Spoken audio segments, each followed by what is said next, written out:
आज Doubtnut app download करें। Doubtnut पर अपने सभी गणित, रसायन विज्ञान, भौतिक विज्ञान और जीव विज्ञान के डाउट्स का करो सफाया। बस प्रश्न की फोटो खींचो, एक ही प्रश्न को क्रॉप करो और तुरंत वीडियो सोल्यूशन पाओ। अभी डाउनलोड करें। हेलो स्टूडेंट्स, हमारे सामने एक प्रश्न है। निम्न में से कौन सा कथन प्राकृतिक चयन की परिकल्पना के संबंध में सत्य है? जिसमें हमारे सामने विकल्प है। पहला विकल्प है यह जैविक जैव विकास की प्रथम परिकल्पना थी। दूसरा है यह जीवाश्मों से प्राप्त की गई जानकारी को समझाती है। तीसरा है यह विभिन्नताओं की उत्पत्ति को समझाने में असफल है। और चौथा है यह जाति उद्भव की परिकल्पना को सफलतापूर्वक समझाने में सफल रहा। तो पहले हम बात करते हैं कि ये जो प्राकृतिक चयन है ये क्या है। प्राकृतिक चयन यानी कि इसमें जो चुनाव करना होता है वो प्रकृति अपने आप करती है।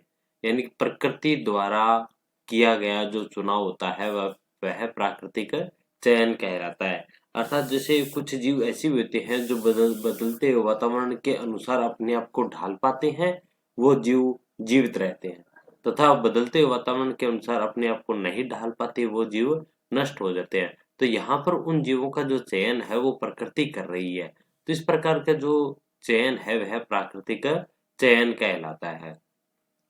अब इसमें जो जैव विकास की परिकल्पना यानी कि जीवों का जो विकास है, वो जीवों का विकास किस प्रकार हुआ था कि उसमें पहले जो सरल प्रकार के जो जीव थे उससे फिर क्या है जटिल प्रकार के जीवों का निर्माण हुआ है और आगे से आगे जटिल प्रकार के जीवों का निर्माण हो रहा है।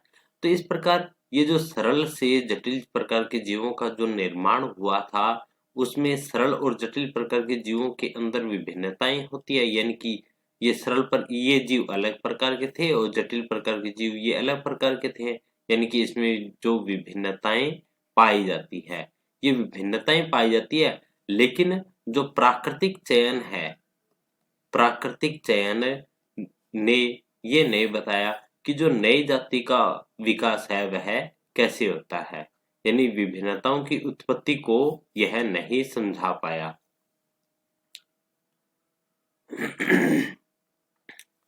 इसने ये नहीं बताया कि नई जाति या विभिन्नता की उत्पत्ति कैसे हुई है। विभिन्नता की उत्पत्ति को नहीं समझा पाया। यानी कि इस प्रकार जो विभिन्नताएं उत्पन्न होती है वह कैसे उत्पन्न होती है, ये प्राकृतिक चयन इसके बारे में नहीं बता पाया। तो हम बात करते हैं हमारे पहले विकल्प की कि यह जैव विकास की प्रथम परिकल्पना थी। तो प्रथम कथन हमारा गलत है। दूसरा है यह जीवाश्म से प्राप्त की गई जानकारी को समझाती है।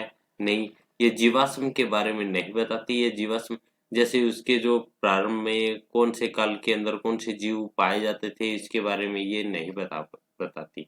तो यानी कि दूसरा विकल्प भी हमारा गलत है। तीसरा है यह विभिन्नताओं की उत्पत्ति को समझाने में असफल है। यानी विभिन्नताओं की उत्पत्ति को नहीं समझा पाया है, अर्थात यह असफल है। तो तीसरा कथन हमारा सही है। चौथा है कि जाति उद्भव की परिकल्पना को सफलतापूर्वक समझाने में सफल रहा। जब यह विभिन्न उत्पत्ति को नहीं समझा पाया तो जाति के उद्भव का प्रश्न ही नहीं उठता। तो जाति का उद्भव कैसे हुआ है वह यह नहीं बता पाए। तो ये भी हमारा गलत है। तो हमारा सही उत्तर है विकल्प सी, यह विभिन्न प्रकार की जातियों को समझाने में असफल है। कक्षा 6 से 12वीं से लेकर नीट, IIT, JEE वो एडवांस के लेवल तक 1 करोड़ से ज्यादा छात्रों का भरोसा। आज ही डाउनलोड करें डाउटनेट ऐप या व्हाट्सएप करें अपने सारे डाउट्स 8400 400 400 पर।